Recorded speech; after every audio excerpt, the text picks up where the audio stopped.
त्योहारों का मौसम हो और त्योहार पे मिठाइयाँ ना बने, ऐसा तो हो ही नहीं सकता। तो आइए बनाते हैं इस दिवाली पे ये खास तरह की मिठाई, जिसे अगर आप एक बार बनाएंगे तो कोई विश्वास ही नहीं करेगा कि ये आपने घर पे बनाई है, क्योंकि ये मिठाई दिखने में तो खूबसूरत है ही, साथ ही साथ इसका स्वाद भी बहुत ही मज़ेदार है।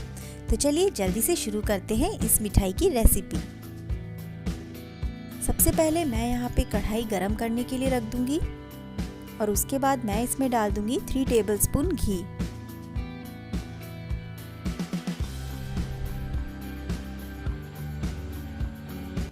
अब हमें सिर्फ घी को हल्का सा मेल्ट करना है और उसके बाद मैंने इसमें डाल दिया 1 ग्लास भर के दूध। तो यहाँ पे मैंने 200 ml दूध लिया है और दूध डालने के बाद इस तरह से स्पैटुला से आप चलाते रहें और तब तक चलाते रहें जब तक कि एक उबाल नहीं आ जाता। तो ये देखिए दूध में उबाल आ चुका है। तो अब मैं क्या करूँगी, फ्लेम को एकदम लो कर दूँगी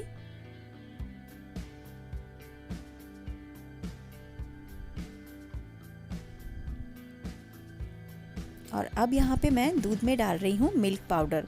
तो ये मैंने लगभग 400 ग्राम मिल्क पाउडर लिया है। तो यहाँ पे मैंने 200 ml दूध लिया है, तो 400 ग्राम मैं यहाँ पे मिल्क पाउडर ले रही हूँ। अब हमें मिल्क पाउडर को दूध में अच्छे से मिक्स करना है। तो आप इस तरह से स्पैटुला से कंटिन्यू हिलाते रहें और फ्लेम को आप बिल्कुल मीडियम पे रखें, क्योंकि फ्लेम अगर बहुत ज़्यादा रहेगी तो ये नीचे से जलने लग जाएगा। तो आप देख सकते हैं ये धीरे धीरे अच्छे से मिक्स होने लगा है। बस ध्यान ये रखना है कि इसमें किसी तरह से कोई लम्प्स नहीं रहना चाहिए।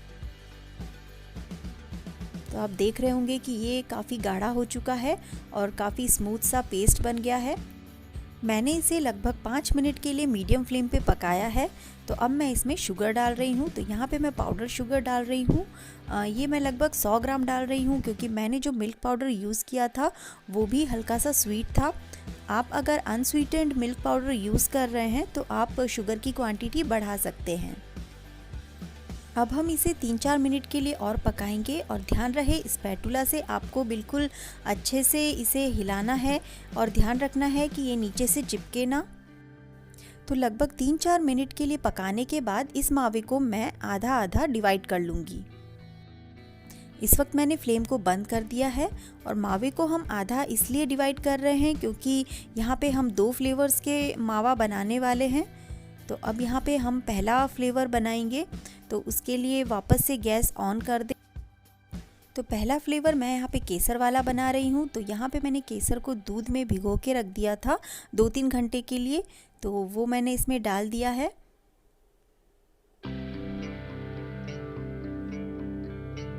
अब हम इसे लगभग 3-4 मिनट के लिए पका लेंगे। यहाँ पे मैं फ्लेवर के लिए इलायची पाउडर भी डाल रही हूँ और कुछ ड्राई फ्रूट्स डाल रही हूँ। तो यहाँ पे काजू, बादाम और पिस्ता मैंने डाला है चॉप किया हुआ। आप अपनी मनपसंद के कोई भी ड्राई फ्रूट्स इसमें यूज़ कर सकते हैं या फिर आप इसे प्लेन भी रख सकते हैं।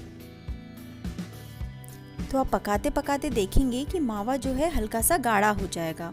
तो ये देखिए, आप देख सकते हैं मावा कितना गाढ़ा हो चुका है और इसने पैन भी छोड़ दिया है। ये पैन पे बिल्कुल चिपक नहीं रहा है। तो अब इस स्टेज पे हम फ्लेम को बंद कर देंगे, बहुत ज़्यादा नहीं पकाएंगे। और मावा पका है या नहीं वो चेक करने के लिए आप इस तरह से एक कटोरी में थोड़ा सा मावा ले लें और जब वो हल्का सा ठंडा हो जाए तो आप उसे हाथों पे लेके देखें। अगर ये आपकी उंगलियों पे चिपक नहीं रहा है, अच्छे से शेप बन रहा है, तो इसका मतलब मावा बिल्कुल रेडी है। तो ये देखिए मेरा ये जो मावा है बिल्कुल रेडी है। तो अब हम बनाएंगे दूसरा वाला फ्लेवर। तो मैं इसे एक बाउल में निकाल लेती हूँ और उसके बाद मैं दूसरा फ्लेवर बनाऊंगी।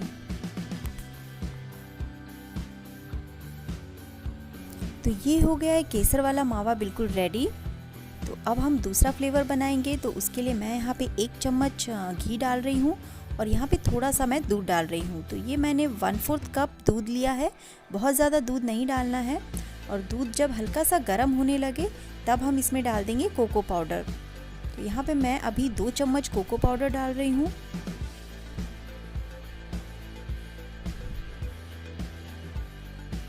तो अभी ये मुझे थोड़ा लाइट लग रहा है, तो यहाँ पे मैं 1 चम्मच कोको पाउडर और डालूँगी।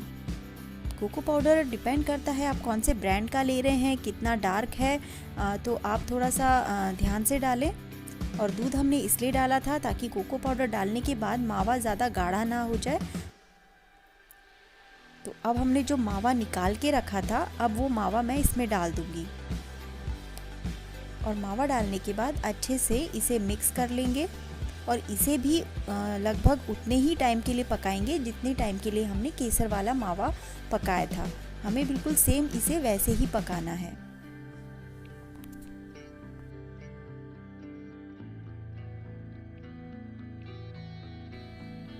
लगभग 4-5 मिनट के बाद आप देखेंगे कि ये हल्का हल्का गाढ़ा होने लग जाएगा। तो ये देख सकते हैं आप, अच्छे से मावा पक चुका है और पैन पे भी ये बिल्कुल चिपक नहीं रहा है। हम जब इसे इस तरह से स्पैटुला से हिलाएंगे तो ये बिल्कुल भी पैन पे लगेगा नहीं। तो ये परफेक्ट टाइम है। अब हम फ्लेम को बंद कर देंगे और इसे भी मैं एक बाउल में निकाल लूँगी।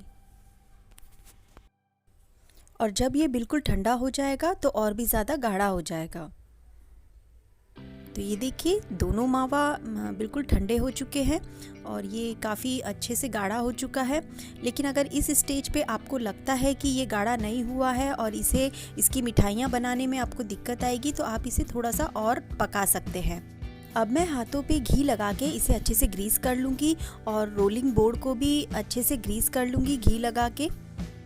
आप इस चॉपिंग बोर्ड की जगह नॉर्मल घर में जो प्लेट होती है उसका भी यूज़ कर सकते हैं या फिर किसी पॉलीथीन पे भी बना सकते हैं। तो अब मैं क्या कर रही हूँ, जितना भी मैंने केसर मावा बनाया था वो उसको मैंने पूरा हथेलियों पे ले लिया है और इस तरह से मैं दबाते हुए इनके लड्डू की तरह इसे बना लूँगी। और इसे अब चॉपिंग बोर्ड पे रख के इसे हमें लंबा आकार देना है। बस इस तरह से हथेलियों से दबाते जाएं और इस तरह से रोल करते जाएं। अगर ये आपको हाथों पे चिपक रहा है तो थोड़ा सा घी आप और लगा सकते हैं। तो ये देखिए हल्के हल्के हाथ से हमें इस तरह से रोल करते रहना है और साइडों से इसे दबाते रहना है। तो इसे हम लगभग 6 से 7 इंच तक लंबाई में रोल कर लेंगे।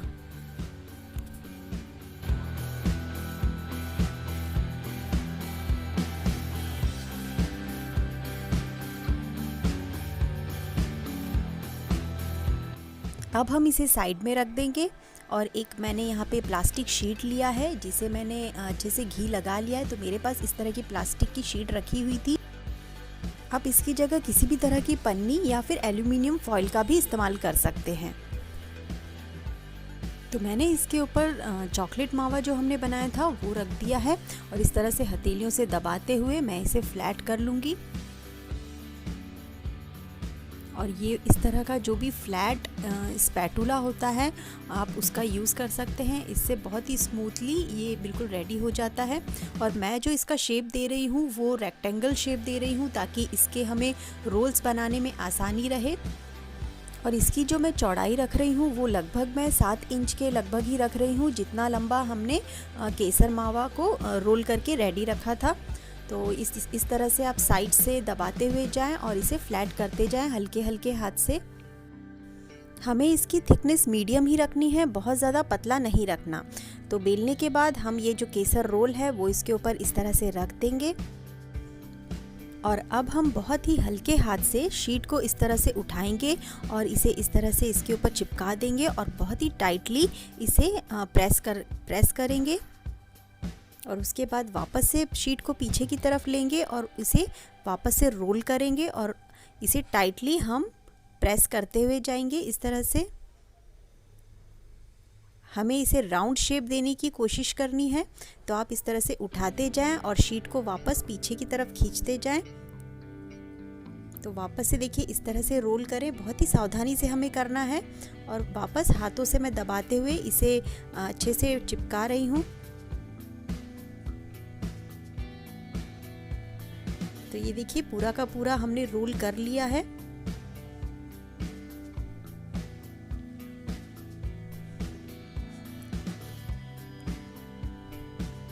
तो अब हम इसे ऐसे ही रहने देंगे और अच्छे से इसे सेट होने देंगे। तो यहाँ पे मैं इसे करीब आधे घंटे के लिए इसे ऐसे ही छोड़ रही हूँ। और साइड में इस तरह से आप कोई भी वेट वगैरह रख दें ताकि ये निकले नहीं। तो जब तक ये सेट होता है तब तक मैं यहाँ पे खसखस को ड्राई रोस्ट कर लेती हूँ। तो ये मैंने यहाँ पे लिया है 2 से 3 चम्मच खसखस, जिसे हम पॉपी सीड्स भी बोलते हैं। इसे हमें सिर्फ 2 से 3 मिनट के लिए मीडियम फ्लेम पे हल्का सा रोस्ट करना है। अब मैं खसखस को रोलिंग बोर्ड पे फैला दूंगी अच्छे से।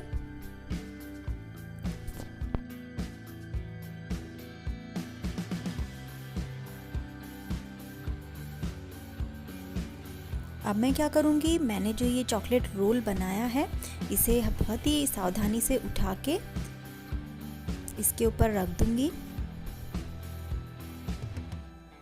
बहुत ही ध्यान से हमें ये करना है और बस अब हमें इसे इस तरह से हल्के से रोल करना है, इस तरह से, ताकि जितनी भी जो ये खसखस है वो इसके ऊपर चिपक जाएगी और जो हमारी मिठाई है वो दिखने में भी काफ़ी खूबसूरत लगेगी। तो अब बस हम इसके इस तरह से पीसेस कर लेंगे। पीसेस आप अपने हिसाब से पतले या चौड़े कैसे भी कर सकते हैं, लेकिन मैंने इसके अंदर ड्राई फ्रूट्स भी स्टफ़ किया है, तो अगर हम थोड़ा सा चौड़ा इसे रखेंगे तो इसके ड्राई फ्रूट्स निकलेंगे नहीं। तो ये हो गए हैं हमारे चॉकलेट डिलाइट रोल्स रेडी। ज़रूर बनाएं इस रेसिपी को इस दिवाली पे, सबको ये बहुत पसंद आएगी।